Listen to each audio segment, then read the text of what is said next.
జీవుడవై పరముకు చేరావు రారాజువై రాకడకొస్తావు మమ్మును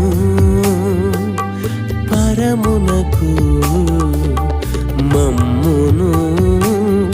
ఆ పరమునకు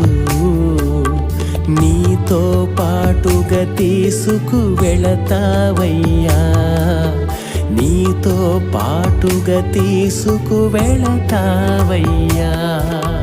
నిన్ను చూడని కనులెందుకు నిన్ను తెలుసుకొని